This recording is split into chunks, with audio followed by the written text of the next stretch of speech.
Muita gente aqui, né, que está bem surpreso com a sua declaração, com a sua declaração de voto no Lula. Tem medo nisso também, professor? O senhor tem sofrido ameaças? A gente agora há pouco estava falando sobre a escalada de violência, violência política, né? O senhor tem sofrido também? Porque o senhor, desde o início, muito crítico também ao governo Bolsonaro, sempre foi muito aberto, aqui mesmo ao vivo conosco, já falou várias vezes, durante a pandemia, inclusive, o senhor falava das atrocidades que estavam sendo cometidas no nosso país. O senhor chegou também a sofrer ameaças? Está com medo também, não? Não sofri nenhuma ameaça, como eu não sofri ameaças quando houve o impeachment de Dilma. Não sofri nenhuma ameaça agora, por causa do impeachment do Bolsonaro. Mas, evidentemente, que deve haver um receio, porque não se sabe, esses atos de força, eles aparecem de um momento para outro, de um instante para outro. Né? Não é, não é nada, muitas vezes, pensado. Inclusive, qualquer ato de força que não seja relação a qualquer pessoa, mas que seja relação às instituições, é também fruto de um acontecimento fortuito no momento, de oportunidades.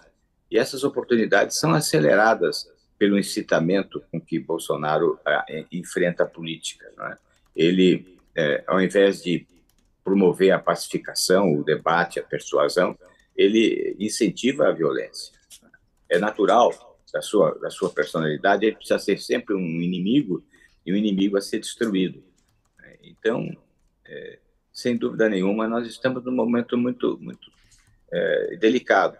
E diante da delicadeza desse momento, é que convém que seja resolvido imediatamente o problema da disputa eleitoral, para que o país não viva tribulações ao longo de um mês, com um Bolsonaro desesperado em busca do poder.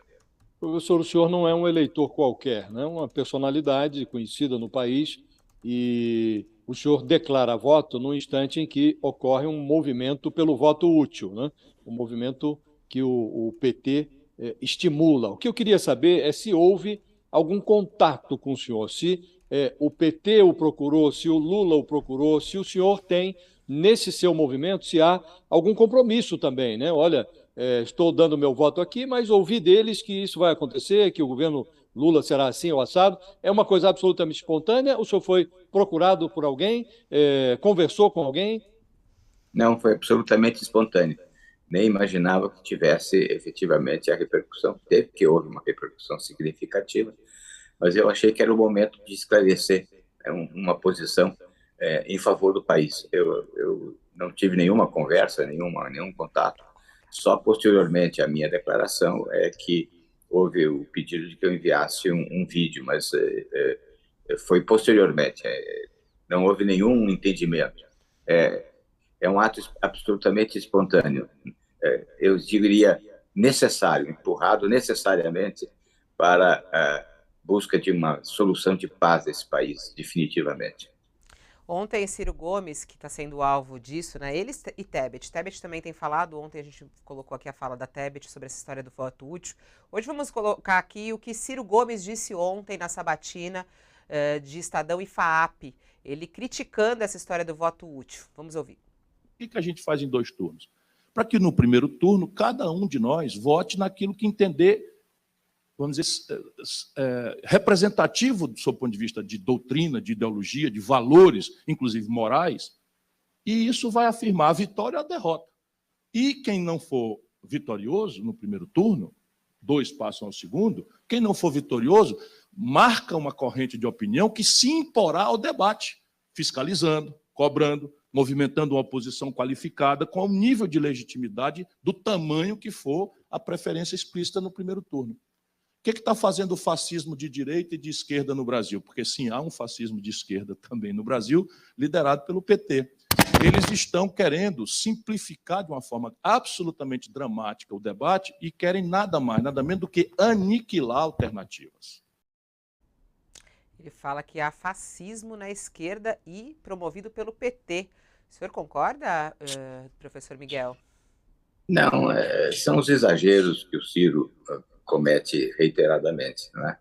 Tenho admiração por ele, mas, sem dúvida, ele exagera na dose. Né? Nós estamos num momento de decisão importante, porque quase que um plebiscito no final dessa corrida presidencial. Né? Evidentemente que Simone Tebet apresenta condições pessoais e partidárias ideais para fazer ressurgir um país digno, um país com ordem e esquema de produção econômica muito bem pensada pela assessoria econômica que ela tem, que é extraordinária, mas nesse momento nós temos que pensar diferentemente, infelizmente.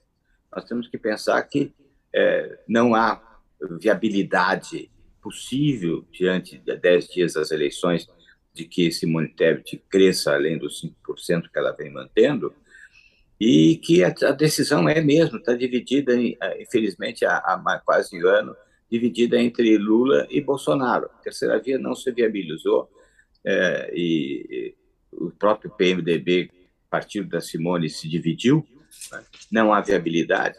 E não tendo essa viabilidade, não vamos jogar para debaixo do tapete a realidade que está na nossa frente. A realidade é essa.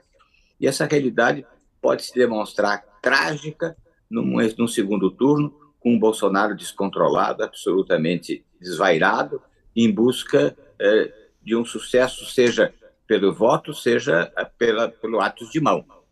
Não vamos afastar isso.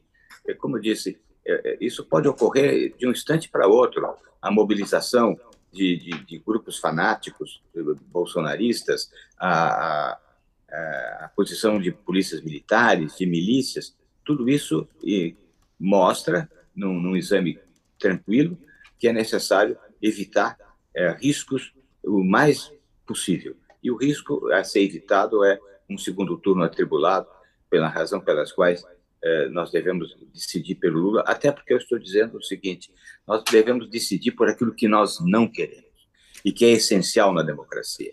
E tudo isso que nós não queremos, que é essencial na democracia, será efetivamente tornado realidade num segundo mandato Bolsonaro. Bolsonaro fará um segundo mandato, imaginem vocês, um segundo mandato absolutamente autoritário, já se sentia autorizado a ser mais autoritário ainda, e até, evidentemente, vai tentar promover um dos seus filhos como seu herdeiro político. Essa é a infelicidade que nós vivemos nesse país.